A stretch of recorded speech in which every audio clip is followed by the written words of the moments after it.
ਸਤਿ ਸ਼੍ਰੀ ਅਕਾਲ ਜੀ। ਸਵਾਗਤ ਹੈ ਤੁਹਾਡਾ ਫਲਸਫੇ ਜ਼ਿੰਦਗੀ ਦੇ ਚੈਨਲ 'ਤੇ। ਮੇਰੇ ਪਿਤਾ ਜੀ ਇੱਕ ਪ੍ਰਾਈਵੇਟ ਕੰਪਨੀ ਵਿੱਚ ਨੌਕਰੀ ਕਰਦੇ ਸਨ। ਮੇਰੀ ਮਾਂ ਨੂੰ ਵੀ ਨੌਕਰੀ ਕਰਨ ਦਾ ਬਹੁਤ ਸ਼ੌਂਕ ਸੀ, ਪਰ ਪਿਤਾ ਜੀ ਨੇ ਉਸ ਨੂੰ ਨੌਕਰੀ ਨਹੀਂ ਕਰਨ ਦਿੱਤੀ। ਪਾਪਾ ਨੇ ਉਸ ਦੀ ਖੂਬਸੂਰਤੀ ਕਾਰਨ ਉਸ ਨੂੰ ਘਰੋਂ ਬਾਹਰ ਨਹੀਂ ਜਾਣ ਦਿੱਤਾ। ਮੇਰੀ ਮਾਂ ਨੇ ਮੇਰੇ ਪਿਤਾ ਨਾਲੋਂ ਵੱਧ ਸਿੱਖਿਆ ਪ੍ਰਾਪਤ ਕੀਤੀ ਸੀ। ਉਹ ਕਹਿੰਦੀ ਸੀ ਕਿ ਤੇਰਾ ਬਾਪ ਮੇਰੀ ਕਾਬਲੀਅਤ ਤੋਂ ਈਰਖਾ ਕਰਦਾ ਹੈ, ਇਸ ਲਈ ਉਹ ਮੈਨੂੰ ਨੌਕਰੀ ਨਹੀਂ ਕਰਨ ਦਿੰਦਾ। ਇਸ ਕਾਰਨ ਦੋਹਾਂ ਵਿਚਾਲੇ ਹਮੇਸ਼ਾ ਲੜਾਈ ਹੁੰਦੀ ਰਹਿੰਦੀ ਸੀ। ਮਾਂ ਦੀਆਂ ਗੱਲਾਂ ਵਿੱਚ ਜ਼ਿਆਦਾ ਦਖਲ ਅੰਦਾਜ਼ੀ ਉਸ ਦੀਆਂ ਸਹੇਲੀਆਂ ਦਿੰਦੀਆਂ ਸਨ, ਜੋ ਹਰ ਸਮੇਂ ਆਪਣੀਆਂ ਮਹਿੰਗੀਆਂ ਚੀਜ਼ਾਂ ਦਿਖਾਉਂਦੀਆਂ ਰਹਿੰਦੀਆਂ ਸਨ। ਮਾਂ ਦੇ ਅੰਦਰ ਵੀ ਇੰਨੀਆਂ ਮਹਿੰਗੀਆਂ ਚੀਜ਼ਾਂ ਵਰਤਣ ਦੀ ਇੱਛਾ ਪੈਦਾ ਹੁੰਦੀ ਸੀ। ਉਹ ਆਪਣੀ ਗਰੀਬੀ ਨੂੰ ਬਹੁਤ ਵੱਡੀ ਸਮੱਸਿਆ ਸਮਝਦੀ ਸੀ। ਭਾਵੇਂ ਸਾਡੇ ਘਰ ਵਿੱਚ ਕਿਸੇ ਚੀਜ਼ ਦੀ ਕਮੀ ਨਹੀਂ ਸੀ, ਪਾਪਾ ਇੰਨੀ ਕਮਾਈ ਕਰਦੇ ਸਨ ਕਿ ਘਰ ਦਾ ਖਰਚਾ ਬਹੁਤ ਵਧੀਆ ਢੰਗ ਨਾਲ ਪੂਰਾ ਹੋ ਜਾਂਦਾ ਸੀ। ਮੇਰੇ ਜਨਮ ਤੋਂ ਦੋਵੇਂ ਖੁਸ਼ ਸਨ, ਪਰ ਜਦੋਂ ਉਹਨਾਂ ਨੂੰ ਪਤਾ ਲੱਗਾ ਸੀ ਉਹਨਾਂ ਦੀ ਧੀ ਅਪਾਹਿਜ ਹੈ ਤਾਂ ਉਹਨਾਂ ਨੇ ਇਸ ਲਈ ਇੱਕ ਦੂਜੇ 'ਤੇ ਦੋਸ਼ ਲਗਾਉਣੇ ਸ਼ੁਰੂ ਕਰ ਦਿੱਤੇ। ਉਹ ਇੱਕ ਸਿਹਤਮੰਦ ਬੱਚਾ ਚਾਹੁੰਦੇ ਸਨ। ਮੰਮੀ ਨੂੰ ਇਹ ਗੱਲ ਆਪਣੇ ਦੋਸਤਾਂ ਦੇ ਸਾਹਮਣੇ ਦੱਸਦਿਆਂ ਸ਼ਰਮ ਆਉਂਦੀ ਸੀ ਕਿ ਉਹਨਾਂ ਦੀ ਧੀ ਅਪਾਹਿਜ ਹੈ। ਪਾਪਾ ਮੈਨੂੰ ਵੈਸੇ ਵੀ ਬੋਝ ਸਮਝਦੇ ਸਨ। ਮੈਂ ਸਾਰਾ ਦਿਨ ਇਕੱਲੀ ਬੈਠ ਕੇ ਰੋਂਦੀ ਰਹਿੰਦੀ। ਮੇਰੀ ਦਾਦੀ ਹੀ ਸੀ ਜੋ ਮੇਰੀ ਦੇਖਭਾਲ ਕਰਦੀ ਸੀ, ਮੇਰੇ ਕੋਲ ਬੈਠੀ ਰਹਿੰਦੀ ਸੀ। ਇਸੇ ਤਰ੍ਹਾਂ ਹੀ ਮੈਂ 12 ਸਾਲ ਦੀ ਹੋ ਗਈ ਸੀ। ਮੈਨੂੰ ਕਿਤੇ ਵੀ ਜਾਣ ਦੀ ਇਜਾਜ਼ਤ ਨਹੀਂ ਸੀ। ਮੈਂ ਤਾਂ ਮੰਮੀ ਡੈਡੀ ਦੀ ਲੜਾਈ ਦੇਖਣ ਵਾਸਤੇ ਹੀ ਆਈ ਸੀ। ਮੈਨੂੰ ਆਪਣੀ ਮਾਂ ਦੀ ਬੇਮਿਸਾਲ ਸੁੰਦਰਤਾ ਵਿਰਸੇ ਵਿੱਚ ਮਿਲੀ ਸੀ, ਪਰ ਅਜਿਹੀ ਸੁੰਦਰਤਾ ਦਾ ਕੀ ਫਾਇਦਾ ਜਦੋਂ ਮੈਨੂੰ ਕਿਸੇ ਨੇ ਪਿਆਰ ਨਹੀਂ ਕੀਤਾ। ਰੱਬ ਨੇ ਮੈਨੂੰ ਸੁੰਦਰਤਾ ਹੀ ਦਿੱਤੀ ਸੀ, ਪਰ ਮੈਨੂੰ ਚੱਲਣ ਲਈ ਲੱਤਾਂ ਨਹੀਂ ਦਿੱਤੀਆਂ। ਜਦੋਂ ਤੁਹਾਨੂੰ ਬੋਝ ਸਮਝਿਆ ਜਾਂਦਾ ਹੈ ਤਾਂ ਤੁਹਾਡੇ ਅੰਦਰ ਦੀ ਹਰ ਚੀਜ਼ ਕਮੀ ਵਿੱਚ ਬਦਲ ਜਾਂਦੀ ਹੈ। ਪਰ ਪਾਪਾ ਕਹਿੰਦੇ ਸਨ ਕਿ ਪਤਾ ਨਹੀਂ ਇਹ ਕਿਸ ਗੁਨਾਹ ਦੀ ਸਜ਼ਾ ਸਾਨੂੰ ਇਸ ਅਪਾਹਿਜ ਕੁੜੀ ਨੇ ਦਿੱਤੀ ਹੈ। ਹਾਲਾਂਕਿ ਮੈਂ ਉਹਨਾਂ ਦੀ ਇਕਲੌਤੀ ਔਲਾਦ ਸੀ। ਪਿਤਾ ਜੀ ਹੋਰ ਔਲਾਦ ਨਹੀਂ ਚਾਹੁੰਦੇ ਸਨ। ਮੈਨੂੰ ਦੇਖ ਕੇ ਉਹ ਕਹਿੰਦੇ ਸਨ ਕਿ ਬਹੁਤ ਸੋਹਣੀ ਕੁੜੀ ਹੈ, ਕਾਸ਼ ਆਪਣੀਆਂ ਲੱਤਾਂ 'ਤੇ ਚੱਲ ਸਕਦੀ। ਹੁਣ ਕੌਣ ਇਸ ਦਾ ਵਿਆਹ ਕਰੇਗਾ, ਹਮੇਸ਼ਾ ਸਾਡੀ ਜ਼ਿੰਦਗੀ 'ਚ ਬੋਝ ਬਣ ਕੇ ਰਹੇਗੀ। ਮੇਰਾ ਦਿਲ ਚਾਹੁੰਦਾ ਸੀ ਕਿ ਮੇਰੇ ਮਾਪੇ ਮੈਨੂੰ ਪਿਆਰ ਕਰਨ, ਪਰ ਉਹ ਮੇਰੇ ਵੱਲ ਦੇਖਣ ਨੂੰ ਵੀ ਤਿਆਰ ਨਹੀਂ ਸਨ। ਉਹ ਆਪਸ ਵਿੱਚ ਲੜਦੇ ਰਹਿੰਦੇ ਸਨ ਅਤੇ ਇੱਕ ਦੂਜੇ ਤੋਂ ਵੱਖ ਹੋਣਾ ਚਾਹੁੰਦੇ ਸਨ। ਮੰਮੀ ਡੈਡੀ ਨੂੰ ਕਹਿੰਦੀ ਸੀ ਕਿ ਮੈਨੂੰ ਤਲਾਕ ਦੇ ਦਿਓ, ਮੈਂ ਤੁਹਾਡੇ ਨਾਲ ਨਹੀਂ ਰਹਿਣਾ ਚਾਹੁੰਦੀ। ਪਰ ਸਭ ਤੋਂ ਵੱਡਾ ਕਾਰਨ ਮੈਂ ਸੀ। ਉਹ ਮੈਨੂੰ ਅਨਾਥ ਆਸ਼ਰਮ ਵਿੱਚ ਰੱਖਣਾ ਚਾਹੁੰਦੇ ਸਨ, ਪਰ ਦਾਦੀ ਨੇ ਅਜਿਹਾ ਨਹੀਂ ਹੋਣ ਦਿੱਤਾ। ਅਤੇ ਫਿਰ ਅਚਾਨਕ ਦਾਦੀ ਜੀ ਬਿਮਾਰ ਰਹਿਣ ਲੱਗ ਪਈ ਅਤੇ ਕਿਸੇ ਨੇ ਮੈਨੂੰ ਪੁੱਛਿਆ ਤੱਕ ਨਹੀਂ। ਉਸ ਦਾ ਇਲਾਜ ਵੀ ਕਿਸੇ ਨਾ ਕਿਸੇ ਤਰ੍ਹਾਂ ਚੱਲ ਰਿਹਾ ਸੀ ਅਤੇ ਇਸ ਬਿਮਾਰੀ ਦੌਰਾਨ ਹੀ ਦਾਦੀ ਜੀ 1 ਮਹੀਨੇ ਬਾਅਦ ਸਦਾ ਲਈ ਰੱਬ ਕੋਲ ਚਲੇ ਗਏ। ਮੈਂ ਬਹੁਤ ਰੋਂਦੀ ਕਿ ਰੱਬ ਮੈਨੂੰ ਵੀ ਆਪਣੇ ਕੋਲ ਬੁਲਾ ਲਵੇ। ਦਾਦੀ ਦੀ ਮੌਤ ਨੂੰ ਕੁਝ ਦਿਨ ਹੀ ਹੋਏ ਸਨ ਜਦੋਂ ਮੰਮੀ ਡੈਡੀ ਦੀ ਲੜਾਈ ਹੋਰ ਵੀ ਵੱਧ ਗਈ। ਮੰਮੀ ਆਪਣਾ ਸਾਰਾ ਗੁੱਸਾ ਮੈਨੂੰ ਮਾਰ ਕੇ ਕੱਢ ਦਿੰਦੀ ਸੀ। ਉਸਨੇ ਮੈਨੂੰ ਕਦੇ ਡਾਕਟਰ ਨੂੰ ਵੀ ਨਹੀਂ ਦਿਖਾਇਆ ਸੀ।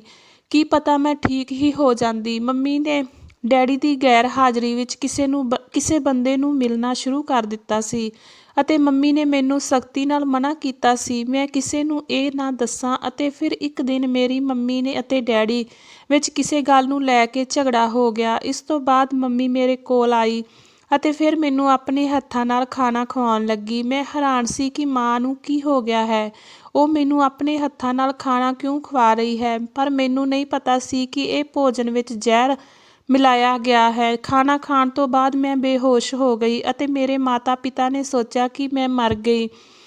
ਫਿਰ ਉਹ ਮੈਨੂੰ ਚੁੱਕ ਕੇ ਬਹੁਤ ਦੂਰ ਲੈ ਗਏ। ਉਸ ਸਮੇਂ ਮੇਰੀ ਉਮਰ 14 ਸਾਲ ਦੀ ਸੀ। ਮੈਂ ਸੁਣਿਆ ਸੀ ਕਿ ਮਾਪੇ ਆਪਣੇ ਬੱਚਿਆਂ ਨੂੰ ਬਹੁਤ ਪਿਆਰ ਕਰਦੇ ਹਨ। ਉਹ ਆਪਣੇ ਆਪ ਨੂੰ ਮੁਸੀਬਤ ਵਿੱਚ ਪਾਉਂਦੇ ਹਨ, ਪਰ ਆਪਣੇ ਬੱਚਿਆਂ ਦੀ ਹਰ ਸਮੱਸਿਆ ਨੂੰ ਦੂਰ ਕਰਨ ਦੀ ਕੋਸ਼ਿਸ਼ ਕਰਦੇ ਹਨ। ਉਹ ਆਪਣੇ ਬੱਚਿਆਂ ਨੂੰ ਠੰਡੀ ਜਾਂ ਗਰਮ ਹਵਾ ਨਹੀਂ ਲੱਗਣ ਦਿੰਦੇ, ਪਰ ਮੈਨੂੰ ਜ਼ਹਿਰ ਦੇਣ ਵੇਲੇ ਮੇਰੇ ਮਾਪਿਆਂ ਦੇ ਹੱਥ ਨਹੀਂ ਕੰਬੇ ਸਨ। ਸ਼ਾਇਦ ਉਹਨਾਂ ਵਿੱਚੋਂ ਮਨੁੱਖਤਾ ਹੀ ਅਲੋਪ ਹੋ ਗਈ ਸੀ। ਉਹ ਆਪਣਾ ਰਾਹ ਅਲੱਗ ਕਰਨਾ ਚਾਹੁੰਦੇ ਸਨ ਅਤੇ ਮੈਂ ਉਹਨਾਂ ਦੇ ਕੰਮ ਵਿੱਚ ਰੁਕਾਵਟ ਬਣੀ ਹੋਈ ਸੀ। ਪਰ ਮੈਨੂੰ ਮਾਰਨ ਦੀ ਕੀ ਲੋੜ ਸੀ। ਉਹ ਮੈਨੂੰ ਕਿਸੇ ਅਨਾਥ ਆਸ਼ਰਮ ਵਿੱਚ ਸੁੱਟ ਦਿੰਦੇ। ਉਹਨਾਂ ਨੇ ਸੋਚਿਆ ਕਿ ਸ਼ਾਇਦ ਅਸੀਂ ਉਸ ਨੂੰ ਮਾਰ ਦਿੱਤਾ ਹੈ। ਕਿਹਾ ਜਾਂਦਾ ਹੈ ਕਿ ਬਚਾਉਣ ਵਾਲਾ ਮਾਰਨ ਵਾਲੇ ਨਾਲੋਂ ਵੱਡਾ ਹੁੰਦਾ ਹੈ। ਮੈਂ ਸੱਚਮੁੱਚ ਮਰ ਗਈ ਹੁੰਦੀ ਜੇਕਰ ਕਿਸੇ ਦਿਆਲੂ ਵਿਅਕਤੀ ਨੇ ਸਮੇਂ ਸਿਰ ਮੇਰੀ ਜਾਨ ਨਾ ਬਚਾਈ ਹੁੰਦੀ। ਮੈਂ ਬਹੁਤ ਹੈਰਾਨ ਹੋ ਰਹੀ ਸੀ ਕਿ ਅੱਜ ਦੇ ਜ਼ਮਾਨੇ ਵਿੱਚ ਅਜਿਹਾ ਕੌਣ ਕਰ ਸਕਦਾ ਹੈ। ਜਦੋਂ ਮੇਰੇ ਮਾਤਾ ਪਿਤਾ ਮੈਨੂੰ ਮਰਨ ਲਈ ਛੱਡ ਗਏ ਸਨ ਤਾਂ ਮੇਰੇ ਸਿਰ 'ਤੇ ਉਸ ਦਾ ਹੱਥ ਸੀ। ਉਸ ਨੇ ਮੈਨੂੰ ਮੇਰਾ ਨਾਂ ਪੁੱਛਿਆ ਅਤੇ ਪੁੱਛਿਆ ਕਿ ਤੂੰ ਕੌਣ ਹੈ, ਤੈਨੂੰ ਜ਼ਹਿਰ ਕਿਸ ਨੇ ਦਿੱਤਾ ਹੈ। ਮੈਂ ਕਿਹਾ ਕਿ ਮੇਰੇ ਮਾਪੇ ਮੇਰੀ ਅਪਾਹਜਤਾ ਕਾਰਨ ਮੇਰੇ ਤੋਂ ਨਫ਼ਰਤ ਕਰਦੇ ਸਨ ਅਤੇ ਮੇਰੇ ਤੋਂ ਛੁਟਕਾਰਾ ਪਾਉਣਾ ਚਾਹੁੰਦੇ ਸਨ, ਇਸ ਲਈ ਉਹਨਾਂ ਨੇ ਮੈਨੂੰ ਜ਼ਹਿਰ ਦੇ ਦਿੱਤਾ। ਉਹ ਬੰਦਾ ਚੰਗਾ ਅਤੇ ਸੋਹਣਾ ਸੀ। ਉਸ ਦੀ ਉਮਰ ਵੀ ਬਹੁਤੀ ਨਹੀਂ ਸੀ। ਉਹ ਕਰੀਬ 23-24 ਸਾਲ ਦਾ ਨੌਜਵਾਨ ਲੜਕਾ ਸੀ। ਉਹ ਮੈਨੂੰ ਆਪਣੇ ਘਰ ਲੈ ਆਇਆ। ਜਦੋਂ ਮੈਂ ਉਸ ਨੂੰ ਪੁੱਛਿਆ ਕਿ ਤੁਹਾਡੇ ਘਰ ਕੋਈ ਨਹੀਂ ਰਹਿੰਦਾ ਤਾਂ ਉਸ ਨੇ ਕਿਹਾ ਕਿ ਮੇਰਾ ਵੀ ਇਸ ਸੰਸਾਰ ਵਿੱਚ ਕੋਈ ਨਹੀਂ ਹੈ। ਉਸ ਨੇ ਕਿਹਾ ਕਿ ਤੁਸੀਂ ਇੱਥੇ ਰਹਿ ਸਕਦੇ ਹੋ। ਪਹਿਲਾਂ ਤਾਂ ਮੈਂ ਬਹੁਤ ਝਿਜਕਦੀ ਸੀ ਕਿ ਮੈਂ ਅਜਨਬੀ ਦੇ ਘਰ ਕਿਵੇਂ ਰਹਿ ਸਕਦੀ ਹਾਂ, ਪਰ ਉਦੋਂ ਮੇਰੇ ਕੋਲ ਹੋਰ ਕੋਈ ਚਾਰਾ ਨਹੀਂ ਸੀ। ਜਦੋਂ ਮੈਂ ਉਸ ਨੂੰ ਕੋਈ ਕੰਮ ਦੇਣ ਲਈ ਕਿਹਾ ਤਾਂ ਉਸ ਨੇ ਹੱਸਦਿਆਂ ਕਿਹਾ ਕਿ ਉਹ ਇਸ ਦੁਨੀਆ ਵਿੱਚ ਕੰਮ ਕਰਨ ਲਈ ਨਹੀਂ ਆਈ। ਮੇਰੇ ਘਰ ਕੰਮ ਕਰਨ ਲਈ ਬਹੁਤ ਸਾਰੇ ਨੌਕਰ ਹਨ। ਫਿਰ ਉਹ ਮੇਰਾ ਬਹੁਤ ਖਿਆਲ ਰੱਖਣ ਲੱਗਾ। ਸਮਾਂ ਇਸ ਤਰ੍ਹਾਂ ਬੀਤਦਾ ਗਿਆ ਅਤੇ ਮੈਂ 18 ਸਾਲ ਦੀ ਹੋ ਗਈ। ਮੈਂ ਹੌਲੀ-ਹੌਲੀ ਉਸ ਨੂੰ ਪਸੰਦ ਕਰਨ ਲੱਗੀ। ਜਿਸ ਤਰੀਕੇ ਨਾਲ ਉਹ ਮੇਰੀ ਦੇਖਭਾਲ ਕਰਦਾ ਸੀ, ਮੇਰੇ ਦਿਲ ਵਿੱਚ ਉਸ ਲਈ ਪਿਆਰ ਵਧਣ ਲੱਗਾ।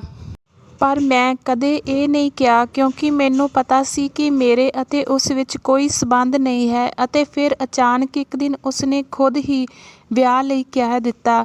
ਮੈਂ ਹੈਰਾਨ ਸੀ ਕਿ ਉਸ ਵਰਗਾ ਬੰਦਾ ਮੇਰੇ ਨਾਲ ਵਿਆਹ ਕਿਉਂ ਕਰੇਗਾ, ਪਰ ਇਹ ਸੱਚਾਈ ਸੀ। ਉਸ ਨੇ ਮੈਨੂੰ ਕਿਹਾ ਕਿ ਮੈਨੂੰ ਤੁਹਾਡੇ ਨਾਲ ਪਿਆਰ ਹੋ ਗਿਆ ਹੈ ਅਤੇ ਮੈਂ ਵੀ ਉਸ 'ਤੇ ਵਿਸ਼ਵਾਸ ਕੀਤਾ। ਉਸ ਸਮੇਂ ਉਸ ਦੀਆਂ ਅੱਖਾਂ ਵਿੱਚ ਪਿਆਰ ਦੀ ਚਮਕ ਸਾਫ਼ ਦਿਖਾਈ ਦੇ ਰਹੀ ਸੀ। ਅਤੇ ਫਿਰ ਉਸ ਨੇ ਮੈਨੂੰ ਬਹੁਤ ਸਾਰੀ ਸ਼ਾਪਿੰਗ ਕਰਾਈ। ਉਸ ਨੇ ਮੈਨੂੰ ਸਭ ਕੁਝ ਦਿਵਾਇਆ ਅਤੇ ਫਿਰ ਇੱਕ ਦਿਨ ਉਸ ਨੇ ਮੇਰੇ ਨਾਲ ਵਿਆਹ ਕਰਵਾ ਲਿਆ। ਇਹ ਸਭ ਕੁਝ ਮੈਨੂੰ ਸੁਪਨੇ ਵਾਂਗ ਲੱਗ ਰਿਹਾ ਸੀ ਕਿ ਰੱਬ ਨੇ ਮੇਰੀ ਕਿਸਮਤ ਵਿੱਚ ਇੰਨੀਆਂ ਖੁਸ਼ੀਆਂ ਲਿਖੀਆਂ ਸਨ। ਮੈਨੂੰ ਯਕੀਨ ਨਹੀਂ ਆ ਰਿਹਾ ਸੀ। ਮੈਂ ਉਸ ਨਾਲ ਬਹੁਤ ਖੁਸ਼ ਸੀ। ਹੁਣ ਮੈਂ ਉਸ ਦੇ ਘਰ ਦੀ ਮਾਲਕ ਬਣ ਗਈ ਸੀ। ਮੈਨੂੰ ਦੁਨੀਆ ਵਿੱਚ ਸਹਾਰਾ ਮਿਲ ਗਿਆ ਸੀ। ਮੇਰੇ ਰੱਬ ਨੇ ਮੈਨੂੰ ਅੰਗਹੀਣ ਨੂੰ ਇੰਨਾ ਚੰਗਾ ਸਾਥੀ ਦਿੱਤਾ ਸੀ। ਉਸ ਦਾ ਨਾਮ ਅਸ਼ੋਕ ਸੀ। ਉਹ ਹਰ ਰੋਜ਼ ਕੰਮ ਤੋਂ ਵਾਪਸ ਆਉਣ 'ਤੇ ਮੇਰੇ ਲਈ ਤਾਜ਼ੇ ਗੁਲਾਬ ਲੈ ਕੇ ਆਉਂਦਾ ਸੀ। ਮੈਨੂੰ ਘਰ ਦਾ ਕੋਈ ਕੰਮ ਨਹੀਂ ਕਰਨ ਦਿੰਦਾ ਸੀ। ਮੈਂ ਹਰ ਰੋਜ਼ ਉਸ ਲਈ ਤਿਆਰ ਹੁੰਦੀ ਸੀ। ਉਸ ਨੇ ਮੈਨੂੰ ਦੱਸਿਆ ਕਿ ਮੇਰਾ ਬਹੁਤ ਵੱਡਾ ਕਾਰੋਬਾਰ ਹੈ, ਮੈਂ ਬਹੁਤ ਅਮੀਰ ਹਾਂ। ਉਹ ਮੈਨੂੰ ਆਪਣੇ ਨਾਲ ਲੈ ਜਾਂਦਾ ਅਤੇ ਕਦੇ ਵੀ ਸ਼ਰਮ ਮਹਿਸੂਸ ਨਾ ਕਰਦਾ। ਮੈਂ ਉਸ ਨਾਲ ਹਰ ਪਾਰਟੀ ਵਿੱਚ ਜਾਂਦੀ ਸੀ। ਉਸ ਦੇ ਦੋਸਤ ਸਾਰੇ ਹੈਰਾਨ ਸਨ ਕਿ ਇੰਨੇ ਸੁੰਦਰ ਆਦਮੀ ਨੇ ਇੱਕ ਅਪਾਹਿਜ ਲੜਕੀ ਨਾਲ ਵਿਆਹ ਕਰ ਲਿਆ ਹੈ। ਮੈਂ ਵੀ ਕਿਸੇ ਤੋਂ ਘੱਟ ਸੋਹਣੀ ਨਹੀਂ ਸੀ, ਪਰ ਕਿਹਾ ਜਾਂਦਾ ਹੈ ਕਿ ਖੁਸ਼ੀਆਂ ਦੀ ਉਮਰ ਥੋੜ੍ਹੀ ਹੁੰਦੀ ਹੈ, ਕਿਸੇ ਨਾ ਕਿਸੇ ਦੀ ਨਜ਼ਰ ਲੱਗ ਜਾਂਦੀ ਹੈ। ਮੈਂ ਪਰਮਾਤਮਾ ਅੱਗੇ ਅਰਦਾਸ ਕਰਦੀ ਸੀ ਮੇਰੀਆਂ ਖੁਸ਼ੀਆਂ ਨੂੰ ਕਿਸੇ ਦੀ ਨਜ਼ਰ ਨਾ ਲੱਗੇ। ਅਸ਼ੋਕ ਅਤੇ ਮੈਂ ਇੱਕ ਦੂਜੇ ਲਈ ਕਾਫੀ ਸੀ। ਇੱਕ ਦਿਨ ਨੌਕਰਾਣੀ ਖਾਣਾ ਦੇਣ ਆਈ ਅਤੇ ਕਹਿਣ ਲੱਗੀ ਕਿ ਮੈਡਮ ਜੀ, ਇਹ ਸਭ ਕੁਝ ਮੇਰੇ ਤੋਂ ਵੇਖਿਆ ਨਹੀਂ ਜਾਂਦਾ। ਮੈਂ ਇਸ ਜ਼ੁਲਮ ਨੂੰ ਬਰਦਾਸ਼ਤ ਨਹੀਂ ਕਰ ਸਕਦੀ। ਮੈਂ ਕਿਹਾ, ਕਿਹੜਾ ਜ਼ੁਲਮ? ਫਿਰ ਉਸ ਨੇ ਕਿਹਾ, ਮੈਡਮ ਤੁਸੀਂ ਰਾਤ ਨੂੰ ਸਾਹਿਬ ਦੇ ਸੌਣ ਤੋਂ ਬਾਅਦ ਆਪਣੇ ਬਿਸਤਰੇ ਦੇ ਹੇਠਾਂ ਜ਼ਰੂਰ ਦੇਖਣਾ। ਮੈਂ ਪੁੱਛਿਆ, ਮੰਜੇ ਦੇ ਹੇਠਾਂ ਕੀ ਹੈ? ਤਾਂ ਉਹ ਬੋਲੀ, ਮੈਡਮ ਮੈਂ ਕੁਝ ਨਹੀਂ ਦੱਸ ਸਕਦੀ, ਨਹੀਂ ਤਾਂ ਮੈਂ ਮੁਸੀਬਤ ਵਿੱਚ ਪੈ ਜਾਵਾਂਗੀ। ਪਰ ਜਦੋਂ ਤੁਸੀਂ ਖੁਦ ਦੇਖੋਗੇ ਤੁਹਾਨੂੰ ਸਭ ਕੁਝ ਪਤਾ ਲੱਗ ਜਾਵੇਗਾ। ਬਸ ਮੈਨੂੰ ਤਾਂ ਪੁੱਛੋ, ਮੈਂ ਤੁਹਾਨੂੰ ਕੁਝ ਨਹੀਂ ਦੱਸ ਸਕਦੀ। ਮੈਂ ਆਪਣੀ ਨੌਕਰੀ ਗਵਾ ਲਵਾਂਗੀ ਅਤੇ ਮੈਨੂੰ ਨਹੀਂ ਪਤਾ ਕਿ ਸਰ ਮੇਰੇ ਨਾਲ ਕੀ ਕਰਨਗੇ। ਅਤੇ ਇੱਕ ਗੱਲ ਧਿਆਨ ਵਿੱਚ ਰੱਖਿਓ ਕਿ ਗੱਲ ਸਰ ਨੂੰ ਨਾ ਦੱਸਿਓ, ਨਹੀਂ ਤਾਂ ਉਹ ਮੈਨੂੰ ਬਰਖਾਸਤ ਕਰ ਦੇਣਗੇ। ਮੈਂ ਹੈਰਾਨ ਸੀ। ਮੇਰੇ ਪਤੀ ਦੀ ਭਰੋਸੇਮੰਦ ਨੌਕਰਾਣੀ ਸੀ। ਜੇ ਮੈਂ ਕਿਤੇ ਵੀ ਜਾਣਾ ਹੁੰਦਾ ਤਾਂ ਉਹ ਮੇਰੀ ਵੀਲ ਚੇਅਰ ਫੜ ਲੈਂਦੀ ਸੀ। ਮੈਨੂੰ ਬਹੁਤ ਹੈਰਾਨੀ ਹੋਈ। ਉਸ ਰਾਤ ਮੈਂ ਆਪਣੇ ਪਤੀ ਦੇ ਸੌਣ ਦਾ ਇੰਤਜ਼ਾਰ ਕਰਨ ਲੱਗੀ। ਮੇਰੇ ਦਿਮਾਗ ਵਿੱਚ ਵੀ ਨਹੀਂ ਸੀ ਕਿ ਕੀ ਹੋਵੇਗਾ। ਅਸ਼ੋਕ ਦੇ ਸੌਣ ਤੋਂ ਬਾਅਦ ਜਿਵੇਂ ਹੀ ਮੈਂ ਹੇਠਾਂ ਬੈੱਡ 'ਤੇ ਬੈਠ ਕੇ ਦੇਖਿਆ, ਮੇਰੇ ਪੈਰਾਂ ਹੇਠੋਂ ਜ਼ਮੀਨ ਨਿਕਲ ਗਈ, ਕਿਉਂਕਿ ਉੱਥੇ ਹੱਥਾਂ ਦੀਆਂ ਬਣਾਈਆਂ 4 ਗੁੱਡੀਆਂ ਪਈਆਂ ਸਨ। ਇਹਨਾਂ ਸਾਰਿਆਂ ਦੀਆਂ ਲੱਤਾਂ ਟੁੱਟੀਆਂ ਹੋਈਆਂ ਸਨ ਅਤੇ ਸੂਈਆਂ ਲੱਗੀਆਂ ਹੋਈਆਂ ਸਨ। ਉਹ ਬਿਲਕੁਲ ਮੇਰੇ ਵਰਗੀਆਂ ਲੱਗ ਰਹੀਆਂ ਸਨ। ਇਹ ਸਭ ਦੇਖ ਕੇ ਮੈਂ ਬਹੁਤ ਡਰ ਗਈ। ਮੇਰਾ ਸਰੀਰ ਕੰਬ ਰਿਹਾ ਰਿਹਾ ਸੀ। ਮੈਂ ਡੂੰਘੀਆਂ ਸੋਚਾਂ ਵਿੱਚ ਡੁੱਬੀ ਹੋਈ ਸੀ ਅਤੇ ਅਸ਼ੋਕ ਨੂੰ ਪੁੱਛਣਾ ਚਾਹੁੰਦੀ ਸੀ ਕਿ ਜਦੋਂ ਉਸ ਨੌਕਰਾਣੀ ਦਾ ਡਰਿਆ ਹੋਇਆ ਰੂਪ ਮੇਰੇ ਸਾਹਮਣੇ ਆ ਗਿਆ, ਉਸਨੇ ਮੇਰੇ ਤੋਂ ਵਾਅਦਾ ਲਿਆ ਸੀ ਕਿ ਮੈਂ ਕਿਸੇ ਨੂੰ ਕੁਝ ਨਹੀਂ ਦੱਸਾਂਗੀ। ਉਹ ਕਹਿੰਦੀ ਸੀ, ਮੈਡਮ ਜੀ, ਮੈਂ ਤੁਹਾਡਾ ਭਲਾ ਕੀਤਾ ਕਿਉਂਕਿ ਤੁਸੀਂ ਬਹੁਤ ਮਾਸੂਮ ਹੋ। ਕੁਝ ਕਿਹਾ ਤਾਂ ਉਹ ਤੁਹਾਡੇ ਨਾਲ ਵੀ ਬੁਰਾ ਕਰਨਗੇ ਅਤੇ ਮੈਨੂੰ ਵੀ ਨੌਕਰੀ ਤੋਂ ਕੱਢ ਦੇਣਗੇ। ਮੈਂ ਆਪਣੇ ਛੋਟੇ ਬੱਚਿਆਂ ਨੂੰ ਕਿੱਥੋਂ ਖਵਾਵਾਂਗੀ। ਅਗਲੀ ਸਵੇਰ ਮੈਂ ਉਸੇ ਨੌਕਰਾਣੀ ਨੂੰ ਕਿਹਾ ਕਿ ਬੈੱਡ ਦੇ ਹੇਠਾਂ 4 ਬੁੱਤ ਸਨ ਅਤੇ ਸਵੇਰ ਵੇਲੇ ਉੱਥੋਂ ਅਲੋਪ ਹੋ ਗਏ ਸੀ। ਤੁਸੀਂ ਮੈਨੂੰ ਦੱਸੋ ਕਿ ਇਹ ਕੀ ਹੈ? ਉਸਨੇ ਕਿਹਾ, ਮੈਡਮ ਜੀ, ਤੁਹਾਨੂੰ ਨਹੀਂ ਲੱਗਦਾ ਕਿ ਇੱਥੇ ਕੋਈ ਤੁਹਾਡੇ ਤੋਂ ਬਿਨਾਂ ਦਿਆਲੂ ਹੈ? ਇਸ ਦਾ ਕੋਈ ਨਾ ਕੋਈ ਕਾਰਨ ਹੋਵੇਗਾ। ਤੁਹਾਡੇ ਤੋਂ ਪਹਿਲਾਂ ਹੋਰ ਕੁੜੀਆਂ ਇੱਥੇ ਆਈਆਂ ਸਨ। ਉਹ ਸਾਹਿਬ ਦੀ ਖੂਬਸੂਰਤੀ ਤੋਂ ਬਹੁਤ ਪ੍ਰਭਾਵਿਤ ਹੋਈਆਂ। ਸਾਹਿਬ ਨੇ ਉਹਨਾਂ ਨਾਲ ਵਿਆਹ ਇਸੇ ਤਰ੍ਹਾਂ ਕੀਤਾ ਸੀ, ਪਰ ਕੁੜੀਆਂ, ਉਸਨੇ ਆਪਣੀ ਗੱਲ ਅਧੂਰੀ ਛੱਡ ਕੇ ਕਿਹਾ, ਮੈਡਮ ਤੁਸੀਂ ਬਹੁਤ ਮਾਸੂਮ ਹੋ, ਸਭ ਤੋਂ ਦੂਰ ਰਿਹਾ ਕਰੋ। ਮੈਂ ਤੁਹਾਡੀ ਮਦਦ ਕਰਨਾ ਚਾਹੁੰਦੀ ਹਾਂ। ਨੌਕਰਾਣੀ ਦੀਆਂ ਗੱਲਾਂ ਸੁਣ ਕੇ ਮੈਨੂੰ ਆਪਣੇ ਕੰਨਾਂ 'ਤੇ ਯਕੀਨ ਨਹੀਂ ਆਇਆ। ਮੈਂ ਕਿਹਾ, ਪਹਿਲਾਂ ਇਹ ਦੱਸੋ ਉਹਨਾਂ ਪੁਤਲਿਆਂ ਨਾਲ ਕੀ ਹੋਇਆ ਹੋਵੇਗਾ? ਉਸਨੇ ਕਿਹਾ, ਮੈਡਮ, ਪਹਿਲਾਂ ਵਾਲੀ ਮੈਡਮ ਦੇ ਬੈੱਡ ਹੇਠਾਂ ਵੀ ਉਹ ਇਹੋ ਜਿਹੇ ਪੁਤਲੇ ਰੱਖੇ ਸਨ। ਮੈਂ ਦੇਖਿਆ ਕਿ ਕੁਝ ਦਿਨਾਂ ਬਾਅਦ ਮੈਡਮ ਦੀ ਮੌਤ ਹੋ ਗਈ। ਸਰ ਨੇ ਕਿਹਾ, ਕਿਸੇ ਨੂੰ ਨਾ ਦੱਸਣਾ। ਸਰ ਨੇ ਸਾਨੂੰ ਦੱਸਣ ਤੋਂ ਰੋਕਿਆ ਸੀ। ਨੌਕਰਾਣੀ ਦੀ ਗੱਲ ਸੁਣ ਕੇ ਮੈਂ ਪਰੇਸ਼ਾਨ ਹੋ ਗਈ। ਮੈਂ ਉਸਨੂੰ ਕਿਹਾ ਕਿ ਕਿਰਪਾ ਕਰਕੇ ਮੈਨੂੰ ਦੱਸੋ ਕਿ ਮੈਂ ਕੀ ਕਰਾਂ। ਉਸਨੇ ਕਿਹਾ, ਮੈਡਮ, ਤੁਸੀਂ ਆਪਣੀ ਜਾਨ ਬਚਾਉਣ ਲਈ ਇੱਥੋਂ ਭੱਜ ਜਾਓ। ਉਸਨੇ ਕਿਹਾ, ਮੈਡਮ ਜੀ, ਨੇੜੇ ਹੀ ਇੱਕ ਅਨਾਥ ਆਸ਼ਰਮ ਹੈ। ਉੱਥੇ ਅਨਾਥ ਅਤੇ ਬੇਸਹਾਰਾ ਲੜਕੀਆਂ ਨੂੰ ਰੱਖਿਆ ਜਾਂਦਾ ਹੈ। ਇੱਥੇ ਤੁਸੀਂ ਬੇਮੌਤ ਮਾਰੇ ਜਾਓਗੇ। ਮੈਂ ਉਹਨਾਂ ਪੁਤਲਿਆਂ ਨੂੰ ਦੇਖ ਕੇ ਅਤੇ ਨੌਕਰਾਣੀ ਦੀਆਂ ਗੱਲਾਂ ਸੁਣ ਕੇ ਬਹੁਤ ਡਰ ਗਈ। ਮੇਰਾ ਦਿਲ ਇਹ ਸਭ ਮੰਨਣ ਤੋਂ ਇਨਕਾਰ ਕਰ ਰਿਹਾ ਸੀ। ਅਸ਼ੋਕ ਨੇ ਮੇਰਾ ਕਿੰਨਾ ਖਿਆਲ ਰੱਖਿਆ। ਉਹ ਮੇਰੇ ਇਲਾਜ ਬਾਰੇ ਬਹੁਤ ਚਿੰਤਤ ਸੀ। ਉਹਨਾਂ ਨੇ ਕਿਹਾ ਸੀ ਕਿ ਮੈਂ ਡਾਕਟਰ ਨਾਲ ਗੱਲ ਕੀਤੀ ਹੈ। ਡਾਕਟਰ ਨੇ ਮੈਨੂੰ ਉਮੀਦ ਦਿੱਤੀ ਹੈ ਕਿ ਤੁਸੀਂ ਜਲਦੀ ਠੀਕ ਹੋ ਜਾਵੋਗੇ, ਤੁਹਾਡਾ ਇਲਾਜ ਹੋ ਜਾਵੇਗਾ ਅਤੇ ਤੁਸੀਂ ਆਪਣੇ ਪੈਰਾਂ 'ਤੇ ਖੜ੍ਹੇ ਹੋ ਸਕੋਗੇ। ਉਹ ਮੈਨੂੰ ਇੰਨਾ ਪਿਆਰ ਕਰਦਾ ਸੀ ਕਿ ਉਹ ਇਹ ਸਭ ਕਿਵੇਂ ਕਰ ਸਕਦਾ ਸੀ? ਉਹ ਮੇਰੀ ਜਾਨ ਕਿਵੇਂ ਲੈ ਸਕਦਾ ਹੈ? ਮੈਨੂੰ ਸਮਝ ਨਹੀਂ ਆ ਰਹੀ ਕਿ ਕਿਸ 'ਤੇ ਭਰੋਸਾ ਕਰਾਂ ਅਤੇ ਕਿਸ 'ਤੇ ਨਾ। ਨੌਕਰਾਣੀ ਦੂਜੀ ਨੌਕਰਾਣੀ ਨੂੰ ਲੈ ਕੇ ਆਈ। ਉਸਨੇ ਵੀ ਉਹੀ ਕਹਾਣੀ ਸੁਣਾਈ। ਨੌਕਰਾਣੀ ਦੀ ਇਹ ਕਹਾਣੀ ਸਭ ਸੁਣ ਕੇ ਮੈਂ ਸੱਚਮੁੱਚ ਡਰ ਗਈ। ਉਹ ਨੌਕਰਾਣੀ ਨੇ ਮੇਰੀ ਬਹੁਤ ਮਦਦ ਕੀਤੀ। ਉਸਨੇ ਇੱਕ ਟੈਕਸੀ ਬੁਲਾਈ ਅਤੇ ਮੈਨੂੰ ਉਸ ਟੈਕਸੀ ਵਿੱਚ ਬਿਠਾ ਦਿੱਤਾ ਅਤੇ ਡਰਾਈਵਰ ਨੂੰ ਕਿਹਾ ਕਿ ਮੈਡਮ ਨੂੰ NGO ਦੇ ਗੇਟ 'ਤੇ ਛੱਡਣ ਲਈ ਕਿਹਾ। ਡਰਾਈਵਰ ਨੇ ਮੈਨੂੰ NGO ਦੇ ਗੇਟ 'ਤੇ ਉਤਾਰ ਦਿੱਤਾ। ਮੈਂ ਆਪਣੀ ਵੀਲਚੇਅਰ 'ਤੇ ਬੈਠੀ ਰਹੀ। ਜਦੋਂ ਮੇਰੀ ਮਾਂ ਨੇ ਮੈਨੂੰ ਦੇਖਿਆ ਤੇ ਕਾਰ ਰੋਕ ਕੇ ਮੇਰੇ ਨੇੜੇ ਆ ਗਈ। ਮੈਨੂੰ ਜਿੰਦਾ ਵੇਖ ਕੇ ਉਹ ਰੋਣ ਲੱਗ ਪਈ। ਆਪਣੀ ਮਾਂ ਨੂੰ ਦੇਖ ਕੇ ਮੈਂ ਡਰ ਗਈ ਸੀ ਕਿ ਉਹ ਮੈਨੂੰ ਦੁਬਾਰਾ ਘਰ ਲਿਜਾ ਕੇ ਜ਼ਹਿਰ ਨਾ ਦੇ ਦੇਵੇ, ਪਰ ਮੈਂ ਭੱਜ ਵੀ ਨਹੀਂ ਸਕਦੀ ਸੀ। ਮੇਰੀਆਂ ਅੱਖਾਂ ਵਿੱਚ ਡਰ ਦੇਖ ਕੇ ਉਹ ਬਹੁਤ ਸ਼ਰਮਿੰਦਾ ਹੋਈ। ਉਹ ਮੈਨੂੰ ਕਹਿਣ ਲੱਗੀ, ਬੇਟਾ, ਮੈਨੂੰ ਮਾਫ਼ ਕਰ ਦਿਓ। ਜੋ ਵੀ ਤੇਰੇ ਨਾਲ ਕੀਤਾ ਉਹ ਬਹੁਤ ਗਲਤ ਸੀ।